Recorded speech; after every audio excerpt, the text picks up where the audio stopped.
Сегодня я расскажу вам историю старого моста в Гродно. Он назывался и Алексеевский, и Петровско-Николаевский, даже мост Понятовского. Гродненцы именуют его просто «Старый мост».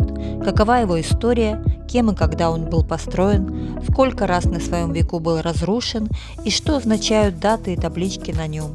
Все это и многое другое я вам сегодня и покажу. Сколько раз проезжая или переходя так называемый в Гродно Старый мост, мы задумывались, каково бы было без него. Вспомните, когда только один из автомобильных мостов закрывали в 2022 году на капитальный ремонт, это был чуть ли не транспортный коллапс. А теперь представьте, каково было совсем без моста. Ведь вплоть до начала 20 века экономическое развитие города Гродно серьезно сдерживалось отсутствием постоянного сообщения между центральной и Занеманской его частями. Существовавший с начала 1860-х годов железнодорожный мост, находящийся недалеко, в этом плане практически был не в счет, ибо обеспечивал только движение товарных и пассажирских поездов. Историки считают, что на рубеже 20 века, вплоть до постройки Старого моста, гродненцы пользовались паромной переправой через Неман или через лодочников-перевозчиков. Но ради исторической справедливости стоит сказать, что не все было так печально, и мосты через Неман между правым и левым берегом все же существовали и ранее. Изображение этого моста наверняка видел каждый житель нашего города на знаменитой гравюре Цунта, выполненной по рисунку Адельгаузера 1568 года.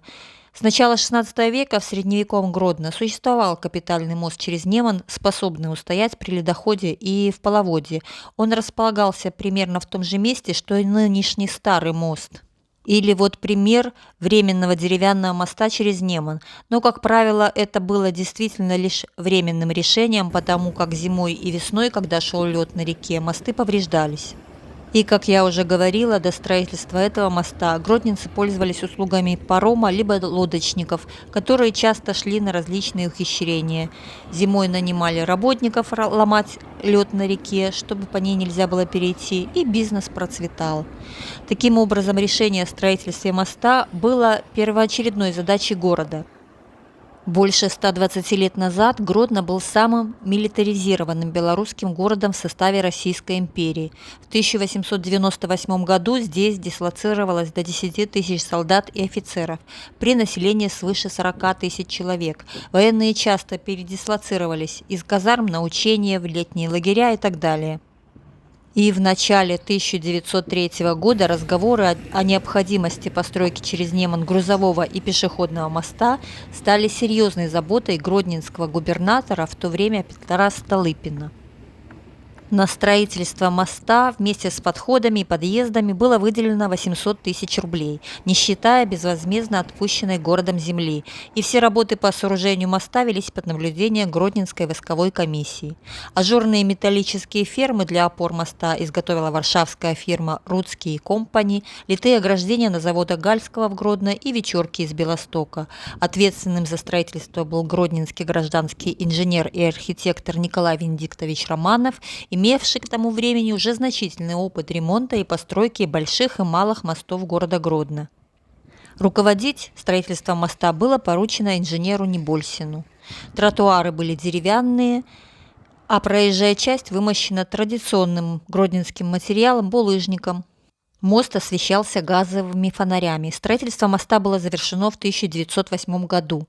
Был построен металлический трехпролетный мост длиной 194 метра 60 сантиметров и шириной 22 метра.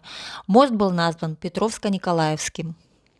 Летом 1909 года начались испытания нового моста. Они состояли в том, что через мост были пропущены 3 тяжелые артиллерийские батареи, вместе с которыми прошли по мосту и все его строители.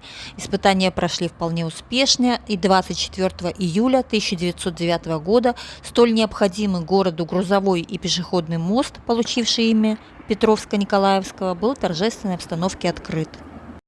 Во время Первой мировой войны мост, носивший одновременно название Алексеевский и Петровско-Николаевский, был взорван. Перед Великой Отечественной войной его реставрировали дважды – в 1922 и, наконец, в 1935. Булыжное покрытие заменили базальтовой брусчаткой, а освещение стало электрическим. Вот здесь видно около моста электрические опоры. Восстановительными работами тогда руководил инженер Бронислав Пероцкий.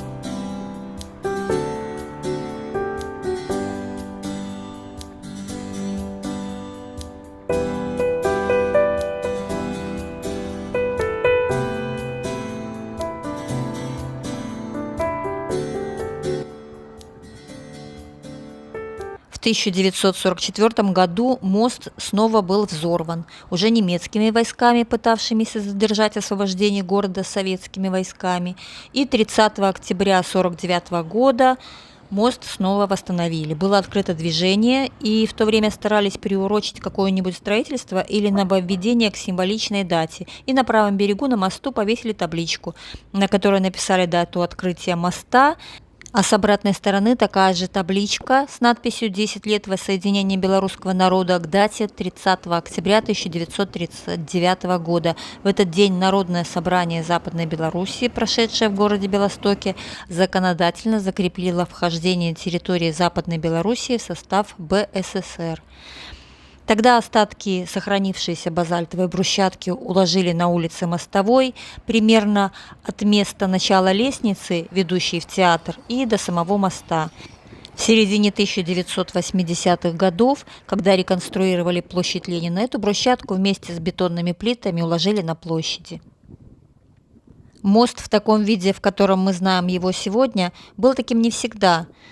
Город прирастал численностью населения, автомобильный поток увеличивался, и, конечно же, старый мост перестал справляться с нагрузкой на него. Гродненцы помнят, что мост был двухполосным, и если на мосту случалась авария, в пробке стоял весь город.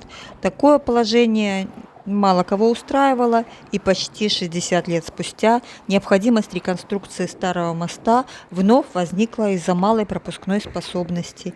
И менее чем за 9 месяцев его расширили до 4 полос движения и внешне придали ему вид моста начала 20 века. Открытие движения по новому старому мосту состоялось 9 октября 2008 года. После реконструкции пропускная способность моста составила 3000 транспортных единиц в час.